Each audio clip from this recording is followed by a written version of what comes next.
Welcome to my rapid-fire review of my flight on Garuda Indonesia in business class from Bali to Sydney. First, let's talk about the lounge. That was an absolute breeze. She was so friendly, the staff. Her name was Anik. Anik, yeah. And she was in Fins last night too. And she was at the same club that we went to. And that was so much easier, like especially with their priority line and stuff. You can also get in there with Sky Priority as well. But man, the economy line, people are still waiting there when we arrived. That was amazing. I wonder how she's working this day, New Year, while she was in Fins last night. Yeah, I know. That's incredible. Alright, let's deep dive into the lounge, and this is the business class and / first class lounge here at Garuda Indonesia, where they served ramen. It looked like it came from one of those packets that you actually just buy from 7-Eleven, and the rest of the food was equally disappointing. There was this weird sort of roasted beef that I had a go at, but it wasn't very nice, and it didn't look like the chef had ever actually seen sushi before. And don't get me started about this dubious meat that they were chucking in the ramen.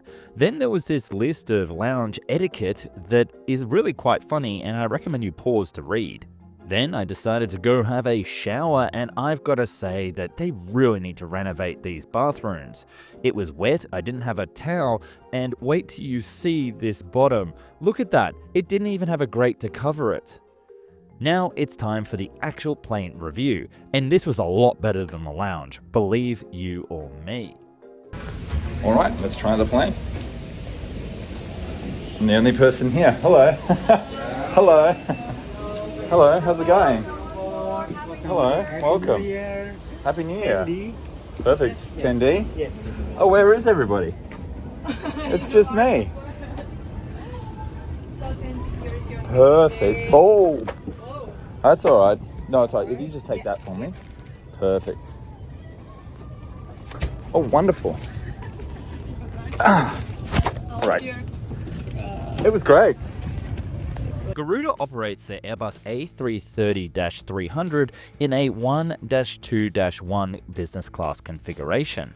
It has plenty of the little pockets that you would come to expect on board, but you can see that these little trays didn't actually sit down, which was a little bit disappointing. There was plenty of wear and tear. But I did enjoy the little benefits such as the towel and the champagne. And actually, I really enjoyed the champagne on this flight, and it was the perfect way to end my holiday. Now, the seat itself is fully reclinable flatbed, and you can customize different options on it to give you the most comfortable experience. Of course, I actually asked if I could swap over to an empty window seat, which was a lot better and gave me that much needed privacy. Although you do have to wonder in this day and age why these airlines are not putting doors on their business class suites like we're seeing with other airlines. I absolutely loved the ambient lighting inside the plane when we started to taxi, and in the morning it was even better.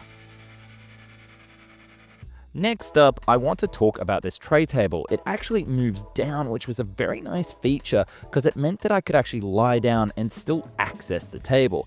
It was a little bit grimy though, so I'm not entirely sure they cleaned it when this flew up to Bali from Australia originally. The entertainment options on board were a little bit limited, but the screen in business class was actually quite good. And look, honestly, I was paying for the seat that could lie all the way down and I could get some shut-eye over the flight, but the bedding left a little bit to be desired. They served me some nachos on the way down, which was actually way tastier than it looked, and then in the morning I had a delicious breakfast that consisted of these pastries and fruit, and then I also got the crepes that were a little bit tasteless, but I gotta say, crepes on a plane is pretty decadent compared to what's being served in economy. I had a great sleep, even though the flight was only 6 hours, so just a 4-hour power nap, and the sunrise was gorgeous as I was flying down towards. So, the million-dollar question, is it worth to upgrade from economy to business on board this plane?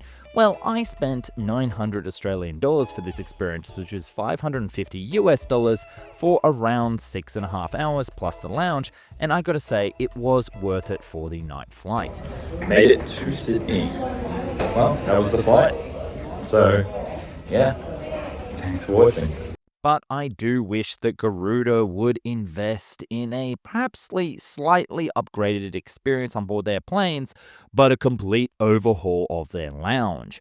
I think it's a little bit ridiculous that the lounge is so lacking, considering that Bali is one of the top destinations in Indonesia and the place that would have a lot of affluent business and tourism visitors. I just find it a little bit crazy that the flag carrier of Indonesia is not putting enough effort into this one little slice of paradise when considering the rest of Bali's entertainment and food and hospitality industry is so ridiculously fantastic. So, Garuda Indonesia, I really do think you need to speak to the people at Bali's airport and get that sorted. But that sounds a little bit fancy for me, so I'm checking out and I'll see you in the next rapid fire review.